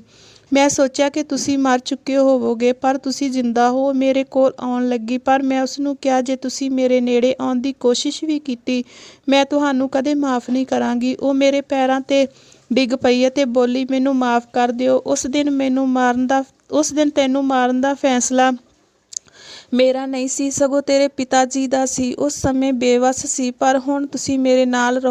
ਤੇਰੇ ਪਿਤਾ ਜੀ ਪਿਛਲੇ ਕੁਝ ਸਮੇਂ ਤੋਂ ਮੇਰੇ ਤੋਂ ਅਲੱਗ ਹੋ ਗਏ ਹਨ ਅਤੇ ਉਹਨਾਂ ਨੇ ਆਪਣੀ ਅਲੱਗ ਦੁਨੀਆ ਵਸਾ ਲਈ ਹੈ। ਮੈਂ ਕਿਹਾ, ਮੈਂ ਕਿਵੇਂ ਵਿਸ਼ਵਾਸ ਕਰ ਸਕਦੀ ਹਾਂ ਕਿ ਤੁਸੀਂ ਘਰ ਜਾ ਕੇ ਮੇਰੀ ਚੰਗੀ ਤਰ੍ਹਾਂ ਦੇਖਭਾਲ ਕਰੋਗੇ, ਮੇਰੇ ਨਾਲ ਤੁਸੀਂ ਕੁੱਟਮਾਰ ਨਹੀਂ ਕਰੋਗੇ ਜਾਂ ਮੇਰੇ ਨਾਲ ਤੁਸੀਂ ਪਿਆਰ ਕਰੋਗੇ। ਮੇਰੀ ਮਾਂ ਰੋਣ ਲੱਗ ਪਈ ਅਤੇ ਕਹਿਣ ਲੱਗੀ, ਮੇਰੇ ਬੱਚੇ, ਮੇਰੇ 'ਤੇ ਵਿਸ਼ਵਾਸ ਕਰ। ਮੇਰੀ ਤੜਫਦੀ ਹੋਈ ਮਮਤਾ ਨੂੰ ਰਾਹਤ ਮਿਲ ਜਾਵੇਗੀ। ਮੈਨੂੰ ਇੱਕ ਮੌਕਾ ਦਿਓ, ਮੈਂ ਤੇਰਾ ਦਿਲ ਖੁਸ਼ੀ ਨਾਲ ਭਰ ਦਿਆਂਗੀ। ਮੈਂ ਉਸ ਨੂੰ ਜੱਫੀ ਪਾ ਲਈ। ਉਹ ਰੋਂਦੀ ਹੋਈ ਮੈਨੂੰ ਆਪਣੇ ਘਰ ਲੈ ਆਈ। ਮੈਂ ਪੁੱਛਿਆ, ਪਾਪਾ ਤੋਂ ਤੁਸੀਂ ਤਲਾਕ ਕਿਉਂ ਲਿਆ? ਮੰਮੀ ਨੇ ਕਿਹਾ, ਤੇਰੇ ਪਾਪਾ ਨੂੰ ਮੇਰੇ ਨਾਲ ਰਹਿਣਾ ਬਿਲਕੁਲ ਵੀ ਪਸੰਦ ਨਹੀਂ। ਉਹ ਮੇਰੇ ਨਾਲ ਨਹੀਂ ਰਹਿਣਾ ਚਾਹੁੰਦੇ ਸੀ। ਉਸਨੇ ਧਮਕੀ ਦਿੱਤੀ ਸੀ ਕਿ ਜੇਕਰ ਮੈਂ ਤੈਨੂੰ ਮਾਰਨ ਵਿੱਚ ਉਸ ਦਾ ਸਾਥ ਨਾ ਦਿੱਤਾ ਤਾਂ ਉਹ ਸਾਨੂੰ ਦੋਵਾਂ ਨੂੰ ਮਾਰ ਦੇਵੇਗਾ। ਇਸ ਲਈ ਮੈਂ ਇਸ ਡਰ ਤੋਂ ਉਸ ਦਾ ਸਾਥ ਦਿੱਤਾ, ਪਰ ਮੈਂ ਸਹਿਮਤ ਹਾਂ। ਮੈਨੂੰ ਇੰਨਾ ਕਮਜ਼ੋਰ ਨਹੀਂ ਹੋਣਾ ਚਾਹੀਦਾ ਸੀ। ਫਿਰ ਇੱਕ ਦਿਨ ਤੇਰੇ ਪਿਤਾ ਜੀ ਨੇ ਦੂਜਾ ਵਿਆਹ ਕਰ ਲਿਆ ਤੇ ਮੈਂ ਤੇਰੇ ਚਾਚੇ ਦੇ ਘਰ ਗਈ, ਪਰ ਉਸਨੇ ਵੀ ਮੇਰਾ ਸਾਥ ਨਾ ਦਿੱਤਾ। ਸਾਰਿਆਂ ਨੇ ਕਿਹਾ ਕਿ ਆਦਮੀ ਦੂਜਾ ਵਿਆਹ ਉਦੋਂ ਹੀ ਕਰਦਾ ਹੈ ਜਦੋਂ ਉਹ ਆਪਣੀ ਪਹਿਲੀ ਪਤਨੀ ਤੋਂ ਖੁਸ਼ ਨਹੀਂ ਹੁੰਦਾ। ਤੁਸੀਂ ਆਪਣੀ ਪਤੀ ਨੂੰ ਖੁਸ਼ ਨਹੀਂ ਰੱਖਿਆ, ਇਸ ਲਈ ਉਸਨੇ ਦੂਜੀ ਵਾਰ ਵਿਆਹ ਕਰਵਾ ਲਿਆ। ਫਿਰ ਤੇਰੀ ਗਲਤੀ ਸੀ। ਤੇਰੇ ਪਿਤਾ ਜੀ ਕਹਿੰਦੇ ਸੀ ਤੈਨੂੰ ਆਪਣੀ ਨਵੀਂ ਵਹੁਟੀ ਨਾਲ ਰੱਖਣ ਲਈ ਤਿਆਰ ਹਾਂ, ਪਰ ਮੈਂ ਹੁਣ ਉਸ ਬੰਦੇ ਨਾਲ ਨਹੀਂ ਰਹਿਣਾ ਚਾਹੁੰਦੀ ਸੀ। ਮੈਂ ਸਾਰੀ ਰਾਤ ਰੋਂਦੀ ਰਹੀ। ਮੈਂ ਕਿਹੋ ਜਿਹੀ ਮਾਂ ਹਾਂ ਕਿ ਜਿਸ ਨੇ ਆਪਣੀ ਧੀ ਨੂੰ ਜ਼ਹਿਰ ਦੇ ਦਿੱਤਾ। ਮੈਨੂੰ ਇੱਕ ਪਲ ਲਈ ਵੀ ਸ਼ਾਂਤੀ ਨਹੀਂ ਮਿਲੀ। ਮੈਂ ਤੁਹਾਡੇ ਪਿਤਾ ਨਾਲ ਨਹੀਂ ਰਹਿਣਾ ਚਾਹੁੰਦੀ ਸੀ। ਪਹਿਲਾਂ ਮੈਂ ਦੌਲਤ ਦੇ ਲਾਲਚ ਵਿੱਚ ਸੀ। ਮੈਨੂੰ ਤੁਹਾਡੇ ਪਿਤਾ ਦੇ ਇੱਕ ਦੋਸਤ ਪਸੰਦ ਸੀ, ਪਰ ਮੈਂ ਸਮਝ ਗਈ ਕਿ ਕੋਈ ਵੀ ਆਦਮੀ ਭਰੋਸੇਯੋਗ ਨਹੀਂ ਹੈ। ਮੇਰੇ ਤਲਾਕ ਤੋਂ ਬਾਅਦ ਉਹ ਮੇਰੇ ਨਾਲ ਵਿਆਹ ਕਰਨ ਲਈ ਵੀ ਤਿਆਰ ਨਹੀਂ ਸੀ। ਮੈਂ ਨੌਕਰੀ ਲੱਭਣ ਲੱਗੀ, ਫਿਰ ਮੈਨੂੰ ਵੀ ਨੌਕਰੀ ਮਿਲ ਗਈ। ਜਦੋਂ ਮੈਂ ਕੰਮ ਕਰਨਾ ਸ਼ੁਰੂ ਕੀਤਾ, ਮੈਨੂੰ ਅਹਿਸਾਸ ਹੋ ਗਿਆ ਕਿ ਮੈਂ ਤੇਰੀ ਸਾਰੀ ਉਮਰ ਕਦਰ ਨਹੀਂ ਕੀਤੀ। ਤੂੰ ਮੇਰੀ ਔਲਾਦ ਸੀ। ਮੈਂ ਤੁਹਾਡੇ ਨਾਲ ਬਹੁਤ ਮਾੜਾ ਕੀਤਾ ਸੀ। ਬਹੁਤ ਸਾਰੇ ਲੋਕ ਅਜਿਹੇ ਹਨ ਜੋ ਪਰਮਾਤਮਾ ਦੀ ਖੁਸ਼ੀ ਲਈ ਤਰਸਦੇ ਹਨ ਅਤੇ ਪਰਮਾਤਮਾ ਅੱਗੇ ਅਰਦਾਸ ਕਰਦੇ ਹਨ। ਉਹਨਾਂ ਦੇ ਅੱਗੇ ਮਿੰਨਤਾਂ ਤਰਲੇ ਨਹੀਂ ਕਰਦੇ ਥੱਕਦੇ। ਰੱਬ ਨੇ ਮੈਨੂੰ ਔਲਾਦ ਹੋਣ ਦੀ ਖੁਸ਼ੀ ਦਿੱਤੀ ਸੀ। ਮੈਨੂੰ ਮਾਫ਼ ਕਰ ਦੇ। ਮੈਂ ਉਸ ਨੂੰ ਹੋਰ ਸ਼ਰਮਿੰਦਾ ਨਹੀਂ ਦੇਖ ਸਕਦੀ ਸੀ, ਇਸ ਲਈ ਮੈਂ ਆਪਣੀ ਮਾਂ ਨੂੰ ਮਾਫ਼ ਕਰ ਦਿੱਤਾ। ਮੇਰੀ ਮਾਂ ਖੁਸ਼ ਹੋ ਗਈ। ਮਾਂ ਨੇ ਕਿਹਾ, ਹੁਣ ਮੈਂ ਤੈਨੂੰ ਕਿਤੇ ਵੀ ਨਹੀਂ ਜਾਣ ਦਿਆਂਗੀ। ਤੂੰ ਇੰਨਾ ਸਮਾਂ ਕਿੱਥੇ ਸੀ? ਮੈਂ ਕਿਹਾ, ਜਦੋਂ ਤੁਸੀਂ ਲੋਕਾਂ ਨੇ ਮੈਨੂੰ ਕੂੜੇ ਵਿੱਚ ਸੁੱਟ ਦਿੱਤਾ। ਇੱਕ ਆਦਮੀ ਮੈਨੂੰ ਆਪਣੇ ਘਰ ਲੈ ਗਿਆ, ਮੇਰਾ ਇਲਾਜ ਕਰਾਇਆ ਅਤੇ ਫਿਰ ਉਸਨੇ ਮੇਰੇ ਨਾਲ ਵਿਆਹ ਕਰਵਾ ਲਿਆ। ਪਰ ਮੈਨੂੰ ਪਤਾ ਲੱਗਾ ਕਿ ਉਹ ਬੰਦਾ ਚੰਗਾ ਨਹੀਂ ਹੈ। ਉੱਥੇ ਕੰਮ ਕਰਨ ਵਾਲੀ ਨੌਕਰਾਨੀ ਨੇ ਦੱਸਿਆ ਕਿ ਇਸ ਤੋਂ ਪਹਿਲਾਂ ਵੀ ਉਸ ਦਾ ਕਈ ਵਾਰ ਵਿਆਹ ਹੋ ਚੁੱਕਾ ਹੈ ਅਤੇ ਉਹ ਆਪਣੀ ਪਤਨੀ ਵਰਗੀ ਇੱਕ ਗੁੱਡੀ ਨੂੰ ਹੇਠਾਂ ਬਿਠਾ ਕੇ ਰੱਖਦਾ ਹੈ ਅਤੇ ਫਿਰ ਕੁਝ ਦਿਨਾਂ ਬਾਅਦ ਉਸ ਦੀ ਪਤਨੀ ਦੀ ਮੌਤ ਹੋ ਜਾਂਦੀ ਹੈ। ਜਦੋਂ ਮੈਨੂੰ ਸੱਚਾਈ ਦਾ ਪਤਾ ਲੱਗਾ ਤਾਂ ਮੈਂ ਉੱਥੋਂ ਭੱਜ ਆਈ। ਮੈਂ ਰੋਂਦੇ ਹੋਏ ਮਾਂ ਨੂੰ ਸਾਰੀ ਗੱਲ ਦੱਸੀ। ਮੇਰੀ ਮਾਂ ਨੇ ਕਿਹਾ ਕਿ ਇਹ ਸਭ ਮੇਰੇ ਕਾਰਨ ਹੋਇਆ ਹੈ। ਮੈਂ ਚੰਗੀ ਮਾਂ ਨਹੀਂ, ਤਾਂ ਇਸ ਲਈ ਤੁਹਾਨੂੰ ਬਹੁਤ ਸਾਰੀਆਂ ਮੁਸ਼ਕਲਾਂ ਸਾਹਮਣਾ ਕਰਨਾ ਪਿਆ। ਤੁਸੀਂ ਆਪਣੀ ਮਾਂ ਨੂੰ ਮਾਫ਼ ਕਰ ਦਿਓ। ਮੈਂ ਕਿਹਾ, ਮੰਮੀ ਇਹ ਤੇਰੀ ਗਲਤੀ ਨਹੀਂ। ਮਾਂ ਨੇ ਕਿਹਾ, ਇਹ ਮੇਰਾ ਕਸੂਰ ਹੈ। ਮੈਂ ਤੈਨੂੰ ਇੰਨੀ ਨਫ਼ਰਤ ਨਾਲ ਪਾਲਿਆ, ਤੈਨੂੰ ਦਿਨ ਰਾਤ ਭੁੱਖੇ ਰੱਖਿਆ ਅਤੇ ਤੈਨੂੰ ਕੁੱਟਦੀ ਸੀ, ਤੈਨੂੰ ਡਰਾਉਂਦੀ ਸੀ, ਪਰ ਮੈਨੂੰ ਤਰਸ ਨਹੀਂ ਆਇਆ। ਪਰ ਹੁਣ ਮੈਂ ਤੈਨੂੰ ਸ਼ਿਕਾਇਤ ਕਰਨ ਦਾ ਮੌਕਾ ਨਹੀਂ ਦੇਵਾਂਗੀ। ਤੈਨੂੰ ਇੱਕ ਚੰਗੀ ਮਾਂ ਬਣ ਕੇ ਦਿਖਾਵਾਂਗੀ। ਹੁਣ ਮੈਂ ਆਪਣੀ ਮਾਂ ਨਾਲ ਰਹਿਣ ਲੱਗ ਪਈ ਸੀ। ਉਹ ਮੇਰੇ ਨਾਲ ਬਹੁਤ ਸਾਰੀਆਂ ਗੱਲਾਂ ਕਰਦੀ ਰਹਿੰਦੀ ਸੀ। ਮਾਂ ਇਸ ਉਮਰ ਵਿੱਚ ਵੀ ਬਹੁਤ ਸੋਹਣੀ ਸੀ। ਉਹ ਕਿਸੇ ਵਿਆਹੀ ਧੀ ਦੀ ਮਾਂ ਨਹੀਂ ਲੱਗਦੀ ਸੀ। ਕੋਈ ਵੀ ਧੋਖਾ ਖਾ ਜਾਂਦਾ। ਉਸ ਦੀ ਉਮਰ ਅਤੇ ਪਿਆਰ ਦੇ ਹਿਸਾਬ ਉਹ ਮੇਰੀ ਭੈਣ ਵਰਗੀ ਲੱਗਦੀ ਸੀ। ਹੁਣ ਵੀ ਬਹੁਤ ਸਾਰੇ ਆਦਮੀ ਉਹਨਾਂ ਲਈ ਮਰਦੇ ਸੀ। ਮੰਮੀ ਨੇ ਦੱਸਿਆ ਕਿ ਘਰ ਉਸ ਕੰਪਨੀ ਤੋਂ ਮਿਲਿਆ ਹੈ ਜਿੱਥੇ ਉਹ ਕੰਮ ਕਰਦੀ ਹੈ। ਦਫ਼ਤਰ ਵਾਲੇ ਪਾਸੋਂ ਤੋਂ ਇੱਕ ਗੱਡੀ ਵੀ ਮਿਲੀ ਹੈ। ਉਹ ਚੰਗੀ ਪੋਸਟ 'ਤੇ ਕੰਮ ਕਰਦੀ ਹੈ। ਮੈਨੂੰ ਕਿਹਾ ਕਿ ਮੈਂ ਛੇਤੀ ਹੀ ਤੇਰੇ ਪਤੀ ਤੋਂ ਤਲਾਕ ਦਵਾ ਦੇਵਾਂਗੀ। ਤੁਹਾਨੂੰ ਘਬਰਾਉਣ ਦੀ ਲੋੜ ਨਹੀਂ। ਹੁਣ ਤੁਸੀਂ ਇਕੱਲੇ ਨਹੀਂ, ਤੁਹਾਡੀ ਮਾਂ ਤੁਹਾਡੇ ਨਾਲ ਹੈ। ਮਾਂ ਦੀ ਗੱਲ ਸੁਣ ਕੇ ਮੈਨੂੰ ਖੁਸ਼ੀ ਹੋਈ ਕਿ ਮੈਂ ਇਕੱਲੀ ਨਹੀਂ ਸੀ। ਅਸ਼ੋਕ ਨੂੰ ਕਿਤੇ ਛੱਡ ਕੇ ਮੈਂ ਜ਼ਰੂਰ ਉਦਾਸ ਸੀ। ਮੈਨੂੰ ਯਾਦ ਆ ਰਹੀ ਸੀ, ਪਰ ਮੈਨੂੰ ਉਸ ਵਿਅਕਤੀ ਦੀ ਸ਼ਖਸੀਅਤ ਦਾ ਪਤਾ ਨਹੀਂ ਸੀ। ਉਹ ਕਿਹੋ ਜਿਹਾ ਸੀ ਅਤੇ ਭਵਿੱਖ ਵਿੱਚ ਉਹ ਮੇਰੇ ਨਾਲ ਕੀ ਕਰ ਸਕਦਾ ਸੀ। ਮੰਮੀ ਦਫ਼ਤਰ ਤੋਂ ਵਾਪਸ ਆ ਕੇ ਮੇਰੇ ਨਾਲ ਬਹੁਤ ਗੱਲਾਂ ਕਰਦੀ ਸੀ। ਮੈਨੂੰ ਦੱਸਦੀ ਸੀ ਕਿ ਮੈਂ ਆਪਣੇ ਸਾਰੇ ਪੁਰਾਣੇ ਦੋਸਤਾਂ ਨੂੰ ਛੱਡ ਦਿੱਤਾ ਹੈ। ਸਾਰਿਆਂ ਨੇ ਮੈਨੂੰ ਨੀਵਾਂ ਦਿਖਾਇਆ ਉਹੀ ਸੀ ਜਿਨ੍ਹਾਂ ਨੇ ਮੈਨੂੰ ਜ਼ਹਿਰ ਨਾਲ ਭਰ ਦਿੱਤਾ। ਮੈਂ ਕਿਹਾ, ਇਨਸਾਨ ਗਲਤੀਆਂ ਤੋਂ ਹੀ ਸਿੱਖਦਾ ਹੈ। ਕੁਝ ਦਿਨਾਂ ਬਾਅਦ ਮਾਂ ਨੇ ਤਲਾਕ ਦੇ ਕਾਗਜ਼ ਮੇਰੇ ਸਾਹਮਣੇ ਰੱਖ ਦਿੱਤੇ ਅਤੇ ਕਿਹਾ ਕਿ ਇਹ ਕਾਗਜ਼ ਤਿਆਰ ਕਰਵਾ ਲਏ ਹਨ, ਤੁਸੀਂ ਇਹਨਾਂ 'ਤੇ ਦਸਤਖਤ ਕਰੋ। ਪਤਾ ਨਹੀਂ ਕਿਉਂ ਤਲਾਕ ਦੇ ਕਾਗਜ਼ਾਂ ਨੂੰ ਦੇਖ ਕੇ ਦਿਲ ਧੜਕਦਾ ਰਿਹਾ। ਮੈਂ ਮਾਂ ਤੋਂ ਕਾਗਜ਼ ਲੈ ਲਏ ਅਤੇ ਕਿਹਾ ਕਿ ਮੈਂ ਸੋਚ ਸਮਝ ਕੇ ਦਸਤਖਤ ਕਰਾਂਗੀ। ਮੈਂ ਰੋਜ਼ ਪੇਪਰ ਦੇਖਦੀ ਸੀ, ਪਰ ਦਸਤਖਤ ਕਰਨ ਦੀ ਹਿੰਮਤ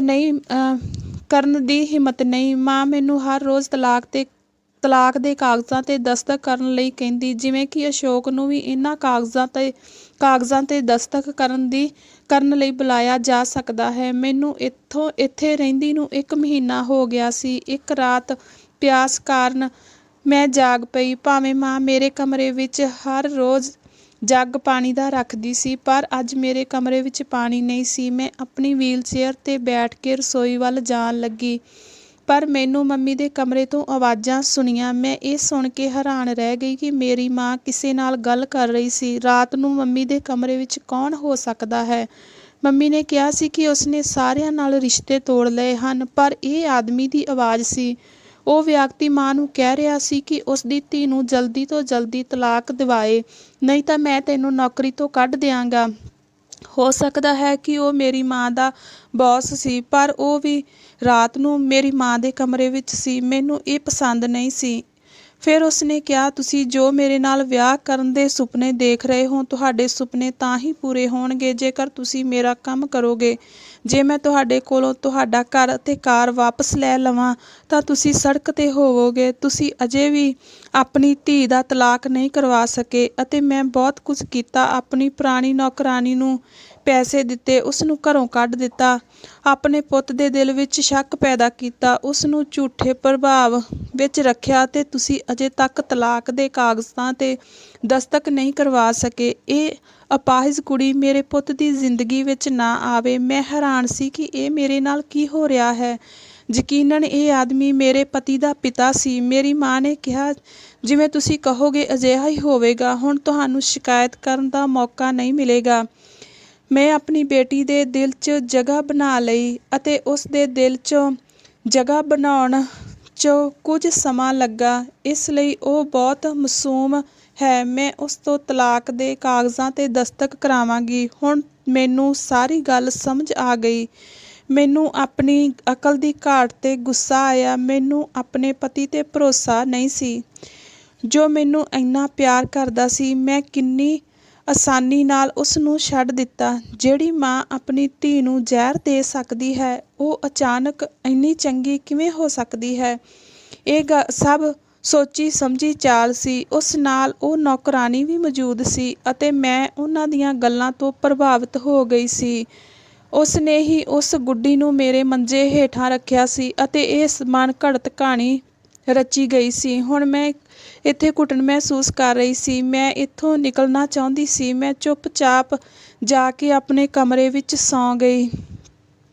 ਮੈਂ ਮੰਮੀ ਨੂੰ ਬਿਲਕੁਲ ਵੀ ਮਹਿਸੂਸ ਨਹੀਂ ਹੋਣ ਦਿੱਤਾ ਕਿ ਮੈਂ ਉਸ ਦੀ ਸੱਚਾਈ ਜਾਣ ਚੁੱਕੀ ਸੀ। ਅਗਲੇ ਦਿਨ ਜਦੋਂ ਮੰਮੀ ਦਫ਼ਤਰ ਗਈ ਤਾਂ ਉਸ ਦੀ ਨੌਕਰਾਨੀ ਮੇਰੇ 'ਤੇ ਨਜ਼ਰ ਰੱਖਣ ਲਈ ਆ ਗਈ ਸੀ। ਉਹ ਮੇਰੇ ਨਾਲ ਰਹਿੰਦੀ ਸੀ। ਪਹਿਲਾਂ ਮੈਨੂੰ ਨਹੀਂ ਪਤਾ ਸੀ ਕਿ ਉਹ ਮੇਰੇ 'ਤੇ ਨਜ਼ਰ ਰੱਖਦੀ ਹੈ, ਪਰ ਜਿਵੇਂ ਹੀ ਮਾਂ ਦੀ ਅਸਲੀਅਤ ਮੇਰੇ ਸਾਹਮਣੇ ਖੁੱਲ੍ਹੀ, ਮੈਨੂੰ ਪਤਾ ਲੱਗਾ ਕਿ ਉਹ ਮੇਰੀ ਮਾਂ ਦੀ ਖਾਸ ਨੌਕਰਾਨੀ ਹੈ ਅਤੇ ਮੇਰੇ 'ਤੇ ਨਜ਼ਰ ਰੱਖਦੀ ਹੈ।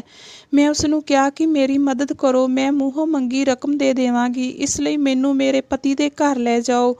ਮੇਰੀ ਮਾਂ ਬਿਲਕੁਲ ਵੀ ਚੰਗੀ ਨਹੀਂ ਹੈ। ਉਹ ਇੱਕ ਜ਼ਾਲਮ ਔਰਤ ਹੈ। ਉਹ ਮੇਰੇ ਸਾਹਮਣੇ ਚੰਗੇ ਹੋਣ ਦਾ ਦਿਖਾਵਾ ਕਰ ਰਹੀ ਹੈ। ਮੈਂ ਕਿਹਾ ਕਿ ਉਹ ਮੈਨੂੰ ਤਲਾਕ ਦਿਵਾਉਣਾ ਚਾਹੁੰਦੀ ਹੈ।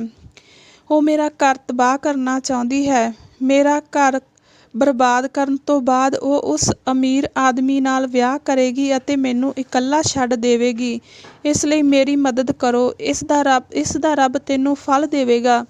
ਨੌਕਰਾਨੀ ਨੂੰ ਸ਼ਾਇਦ ਮੇਰੇ 'ਤੇ ਤਰਸ ਆ ਗਿਆ ਸੀ ਅਤੇ ਉਸ ਨੂੰ ਕੁਝ ਪੈਸਿਆਂ ਦੀ ਵੀ ਲੋੜ ਸੀ। ਇਸ ਲਈ ਉਹ ਮੰਨ ਗਈ ਅਤੇ ਆਪਣੇ ਹੱਥਾਂ ਵਿੱਚ ਪਾਈਆਂ ਸੋਨੇ ਦੀਆਂ ਚੂੜੀਆਂ ਮੈਂ ਨੌਕਰਾਨੀ ਨੂੰ ਦੇ ਦਿੱਤੀਆਂ ਅਤੇ ਮੈਂ ਕਿਹਾ ਕਿ ਇਸ ਤੋਂ ਬਾਅਦ ਵੀ ਤੁਸੀਂ ਜੋ ਰਕਮ ਮੰਗੋਗੇ ਮੈਂ ਤੁਹਾਨੂੰ ਦੇਵਾਂਗੀ, ਬਸ ਮੇਰੀ ਮਦਦ ਕਰੋ। ਉਹ ਖੁਸ਼ ਹੋ ਗਈ। ਉਸਨੇ ਮੈਨੂੰ ਆਟੋ ਵਿੱਚ ਬਿਠਾ ਲਿਆ ਅਤੇ ਸਿੱਧਾ ਅਸ਼ੋਕ ਕੋਲ ਲੈ ਗਈ। ਮੇਰਾ ਪਤੀ ਅਜੇ ਵੀ ਮੇਰੀਆਂ ਯਾਦਾਂ ਵਿੱਚ ਤੜਫ ਰਿਹਾ ਸੀ ਅਤੇ ਮੇਰੀ ਯਾਦ ਵਿੱਚ ਉਹ ਅੱਧਾ ਹੋ ਗਿਆ ਸੀ। ਉਹ ਮੈਨੂੰ ਦੇਖ ਕੇ ਹੈਰਾਨ ਰਹਿ ਗਿਆ ਅਤੇ ਕਹਿਣ ਲੱਗਾ ਕਿ ਤੂੰ ਮੈਨੂੰ ਦੱਸੇ ਬਿਨਾਂ ਕਿੱਥੇ ਚਲੀ ਗਈ ਸੀ? ਮੈਥੋਂ ਕੀ ਗਲਤੀ ਹੋ ਗਈ ਕਿ ਤੂੰ ਮੈਨੂੰ ਛੱਡ ਕੇ ਚਲੀ ਗਈ ਸੀ? ਮੈਂ ਕਿਹਾ, ਮੈਨੂੰ ਮਾਫ਼ ਕਰ ਦਿਓ। ਤੁਹਾਡੀ ਖਾਸ ਨੌਕਰਾਨੀ ਨੇ ਮੈਨੂੰ ਕਿਹਾ ਸੀ ਕਿ ਤੁਸੀਂ ਕੁੜੀਆਂ ਨੂੰ ਵਰਤਦੇ ਹੋ ਅਤੇ ਫਿਰ ਉਹਨਾਂ ਨੂੰ ਮਾਰ ਦਿੰਦੇ ਹੋ। ਉਸਨੇ ਮੈਨੂੰ ਮੇਰੇ ਵਰਗੇ ਪੁਤਲੇ ਵੀ ਦਿਖਾਏ ਜੋ ਉਸਨੇ ਬਿਸਤਰੇ ਦੇ ਹੇਠਾਂ ਰੱਖੇ ਹੋਏ ਸੀ। ਮੈਂ ਅਸ਼ੋਕ ਨੂੰ ਸਾਰੀ ਗੱਲ ਦੱਸੀ। ਜਦੋਂ ਨੌਕਰਾਨੀ ਦੀ ਤਲਾਸ਼ੀ ਲਈ ਗਈ ਤਾਂ ਉਹ ਘਰ ਵਿੱਚ ਕਿਤੇ ਨਹੀਂ ਸੀ। ਅਸ਼ੋਕ ਨੂੰ ਕੁਝ ਪਤਾ ਨਹੀਂ। ਜਦੋਂ ਮੈਂ ਘਰੋਂ ਨਿਕਲੀ, ਨੌਕਰਾਨੀ ਨੇ ਖੁਦ ਅਸ਼ੋਕ ਨੂੰ ਦੱਸਿਆ ਕਿ ਉਹ ਆਪਣੇ ਮਾਤਾ ਪਿਤਾ ਕੋਲ ਗਈ ਹੈ। ਉਸ ਨੇ ਅਸ਼ੋਕ ਨੂੰ ਕਿਹਾ ਕਿ ਤੇਰੀ ਪਤਨੀ ਕਦੇ ਵਾਪਸ ਨਹੀਂ ਆਵੇਗੀ। ਉਹ ਇਹ ਕਹਿ ਕੇ ਚਲੀ ਗਈ ਕਿ ਉਹ ਕਦੇ ਵਾਪਸ ਨਹੀਂ ਆਵੇਗੀ। ਮੈਂ ਅਸ਼ੋਕ ਨੂੰ ਕਿਹਾ, ਮੈਂ ਡਰ ਗਈ ਸੀ, ਮੈਨੂੰ ਮਾਫ਼ ਕਰ ਦਿਓ। ਮੈਂ ਤੁਹਾਡੇ 'ਤੇ ਭਰੋਸਾ ਨਹੀਂ ਕੀਤਾ ਅਤੇ ਇੱਕ ਗਲਤ ਵਿਅਕਤੀ 'ਤੇ ਭਰੋਸਾ ਕੀਤਾ, ਜਿਸ ਵਿੱਚ ਲੜਕੀ ਦੇ ਮਾਪਿਆਂ ਨੇ ਉਸ ਨੂੰ ਆਪਣੇ ਮਕਸਦ ਲਈ ਵਰਤਿਆ ਹੈ ਅਤੇ ਉਸ ਨੂੰ ਸੁੱਟ ਦਿੱਤਾ, ਅਤੇ ਹੁਣ ਮੈਂ ਕਿਸੇ ਤੇ ਭਰੋਸਾ ਨਹੀਂ ਕਰਦੀ। ਮੈਂ ਕਿਹਾ ਕਿ ਮੇਰੀ ਮਾਂ ਅਤੇ ਤੁਹਾਡੇ ਪਿਤਾ ਜੀ ਨੇ ਸਾਨੂੰ ਵੱਖ ਕਰਨ ਦੀ ਯੋਜਨਾ ਬਣਾਈ। ਦੋਵੇਂ ਇੱਕ ਦੂਜੇ ਨਾਲ ਰਲੇ ਹੋਏ ਹਨ। ਤੁਹਾਡਾ ਪਿਤਾ ਮੇਰੇ ਵਰਗੀ ਅਪਾਹਿਜ ਕੁੜੀ ਨੂੰ ਆਪਣੀ ਨੂੰਹ ਵਜੋਂ ਸਵੀਕਾਰ ਨਹੀਂ ਕਰਨਾ ਚਾਹੁੰਦਾ। ਉਹਨਾਂ ਨੂੰ ਅਜਿਹੀ ਨੂੰਹ ਨਹੀਂ ਚਾਹੀਦੀ। ਉਹਨਾਂ ਨੂੰ ਅਜਿਹੀ ਨੂੰਹ ਚਾਹੀਦੀ ਹੈ ਜੋ ਤੁਹਾਡੇ ਨਾਲ ਕਦਮ ਮਿਲਾ ਕੇ ਚੱਲੇ ਅਤੇ ਜਿਸ ਵਿੱਚ ਕੋਈ ਕਮੀ ਨਾ ਹੋਵੇ। ਉਹ ਮੇਰੀ ਮਾਂ ਨਾਲ ਇੱਕ ਸ਼ਰਤ 'ਤੇ ਵਿਆਹ ਕਰਨਾ ਚਾਹੁੰਦਾ ਹੈ ਕਿ ਉਹ ਪਹਿਲਾਂ ਮੈਨੂੰ ਤਲਾਕ ਕਰਵਾਏਗੀ। ਸਾਰਾ ਸੱਚ ਜਾਣ ਕੇ ਅਸ਼ੋਕ ਹੈਰਾਨ ਰਹਿ ਗਏ। ਉਹ ਕਹਿਣ ਲੱਗਾ ਕਿ ਮੈਂ ਆਪਣੇ ਪਿਤਾ ਨੂੰ ਸ਼ੁਰੂ ਤੋਂ ਪਸੰਦ ਨਹੀਂ ਕਰਦਾ, ਇਸ ਲਈ ਮੈਂ ਆਪਣੇ ਪਿਤਾ ਤੋਂ ਦੂਰ ਰਹਿੰਦਾ ਹਾਂ। ਮੈਂ ਉਸ ਦੀਆਂ ਇਹਨਾਂ ਆਦਤਾਂ ਤੋਂ ਪਰੇਸ਼ਾਨ ਹਾਂ। ਉਹ ਹਰ ਖੂਬਸੂਰਤ ਔਰਤ ਨੂੰ ਆਪਣੇ ਪੈਸਿਆਂ ਨਾਲ ਪਿਆਰ ਦੇ ਸੁਪਨੇ ਦਿਖਾਉਂਦਾ ਹੈ। ਉਹ ਅਯਾਸ਼ੀ ਵੀ ਕਰਾਉਂਦੇ ਹਨ ਅਤੇ ਜਦੋਂ ਉਹ ਆਪਣਾ ਮਕਸਦ ਪੂਰਾ ਕਰਦੇ ਹਨ ਤਾਂ ਉਹ ਉਸ ਔਰਤ ਨੂੰ ਛੱਡ ਦਿੰਦੇ ਹਨ। ਮੈਂ ਸਮਝ ਗਈ ਸੀ ਕਿ ਅਸ਼ੋਕ ਦਾ ਕੀ ਮਤਲਬ ਹੈ। ਉਹ ਮੇਰੀ ਮਾਂ ਨੂੰ ਆਪਣੇ ਮਕਸਦ ਲਈ ਵਰਤ ਰਿਹਾ ਸੀ। ਅਸ਼ੋਕ ਨੇ ਕਿਹਾ ਕਿ ਮੈਂ ਤੁਹਾਨੂੰ ਕਦੇ ਨਹੀਂ ਛੱਡਾਂਗਾ। ਮੈਂ ਉਸ ਨੌਕਰਾਨੀ ਨੂੰ ਕੰਮ ਤੋਂ ਕੱਢ ਦਿਆਂਗਾ। ਮੇਰੇ ਪਤੀ ਨੇ ਮੇਰਾ ਹੱਥ ਫੜ ਲਿਆ। ਉਹ ਮੈਨੂੰ ਬਹੁਤ ਪਿਆਰ ਕਰਦਾ ਸੀ। ਅਜਿਹੇ ਲੋਕਾਂ 'ਤੇ ਕਦੇ ਵੀ ਭਰੋਸਾ ਨਹੀਂ ਕਰਨਾ ਚਾਹੀਦਾ ਜੋ ਧਨ ਦੌਲਤ ਤੇ ਲਾਲਚ ਵਿੱਚ ਆਪਣੇ ਘਰ ਤਬਾਹ ਕਰ ਦਿੰਦੇ ਹਨ। ਮੇਰੀ ਮਾਂ ਨੂੰ ਵੀ ਹੁਣ ਸਭ ਕੁਝ ਪਤਾ ਸੀ। ਉਹ ਮੇਰੇ ਘਰ ਆ ਗਈ। ਉਸ ਨੂੰ ਚਿੰਤਾ ਸੀ ਜੇਕਰ ਮੈਂ ਅਸ਼ੋਕ ਨਾਲ ਰਹਿਣ ਲੱਗ ਪਈ ਤਾਂ ਉਹ ਪੈਸੇ ਗਵਾ ਦੇਣਗੇ। ਅਸਲ ਵਿੱਚ ਉਹ ਕਿਸੇ ਨੂੰ ਪਿਆਰ ਨਹੀਂ ਕਰਦੀ ਸੀ। ਉਹ ਸਿਰਫ ਦੌਲਤ ਦੀ ਭੁੱਖੀ ਸੀ। ਉਸ ਨੇ ਕਿਹਾ, ਤੂੰ ਮੇਰੀ ਧੀ ਹੈ, ਮੇਰੇ ਨਾਲ ਆ ਤੇ ਮੈਂ ਤੇਰਾ ਇਲਾਜ ਕਰਵਾਵਾਂਗੀ। ਇਹ ਬੰਦਾ ਚੰਗਾ ਨਹੀਂ, ਤੇਰੀ ਜਾਨ ਲੈ ਲਵੇਗਾ। ਮੈਂ ਤੁਹਾਨੂੰ ਇਸ ਆਦਮੀ ਤੋਂ ਤਲਾਕ ਦਵਾ ਦੇਵਾਂਗੀ। ਮੈਂ ਕਿਹਾ, ਮੈਂ ਤੇਰਾ ਅਸਲ ਚਿਹਰਾ ਦੇਖਿਆ ਹੈ। ਮੈਂ ਤੁਹਾਡੇ 'ਤੇ ਭਰੋਸਾ ਕੀਤਾ। ਮੈਂ ਮੂਰਖ ਸੀ। ਮੈਨੂੰ ਸਮਝਣਾ ਚਾਹੀਦਾ ਸੀ ਕਿ ਤੁਸੀਂ ਭਰੋਸੇ ਦੇ ਲਾਇਕ ਨਹੀਂ ਹੋ। ਉਸ ਨੇ ਕਿਹਾ ਕਿ ਕੀ ਕਹਿ ਰਹੇ ਹੋ? ਮੈਂ ਤੁਹਾਡਾ ਇਲਾਜ ਕਰਾਉਣਾ ਚਾਹੁੰਦੀ ਹਾਂ। ਤੁਸੀਂ ਮੈਨੂੰ ਮਾਫ਼ ਕਰ ਦਿੱਤਾ ਸੀ। ਮੈਂ ਕਿਹਾ, ਮੈਂ ਉਸ ਰਾਤ ਜੋ ਤੁਸੀਂ ਕਿਹਾ ਉਹ ਸਭ ਸੁਣ ਲਿਆ। ਜੇਕਰ ਤੁਸੀਂ ਹੁਣ ਮੇਰੇ ਤੇ ਕੋਈ ਜ਼ਬਰਦਸਤੀ ਕੀਤੀ ਤਾਂ ਮੈਂ ਤੁਹਾਨੂੰ ਪੁਲਿਸ ਦੇ ਹਵਾਲੇ ਕਰ ਦੇਵਾਂਗੀ। ਪੁਲਿਸ ਦਾ ਨਾਮ ਸੁਣ ਕੇ ਮਾਂ ਘਬਰਾ ਗਈ। ਮੈਂ ਕਿਹਾ ਕਿ ਤੁਸੀਂ ਮਾਫ਼ ਕੀਤੇ ਜਾਣ ਦੇ ਲਾਇਕ ਨਹੀਂ ਅਤੇ ਫਿਰ ਮੈਂ ਆਪਣੀ ਮਾਂ ਪ੍ਰਤੀ ਕੋਈ ਰਹਿਮ ਨਹੀਂ ਦਿਖਾਇਆ। ਮੈਂ ਉਸ ਨੂੰ ਕਤਲ ਦੇ ਕੇਸ ਵਿੱਚ ਪੁਲਿਸ ਦੇ ਹਵਾਲੇ ਕਰ ਦਿੱਤਾ ਸੀ। ਮੈਂ ਪੁਲਿਸ ਨੂੰ ਦੱਸਿਆ ਕਿ ਉਹਨਾਂ ਨੇ ਮੈਨੂੰ ਜ਼ਹਿਰ ਦੇ ਕੇ ਮਾਰਨ ਦੀ ਕੋਸ਼ਿਸ਼ ਕੀਤੀ ਸੀ। ਪੁਲਿਸ ਨੇ ਉਸ ਨੂੰ ਗ੍ਰਿਫਤਾਰ ਕਰ ਲਿਆ। ਮੈਂ ਇਹੋ ਜਿਹਾ ਕਦੇ ਨਹੀਂ ਕਰਨਾ ਸੀ, ਪਰ ਮੈਨੂੰ ਪਤਾ ਸੀ ਕਿ ਉਹ ਮੇਰੀ ਜ਼ਿੰਦਗੀ ਵਿੱਚ ਕਦੇ ਵੀ ਸ਼ਾਂਤੀ ਨਹੀਂ ਆਉਣ ਦੇਵੇਗੀ।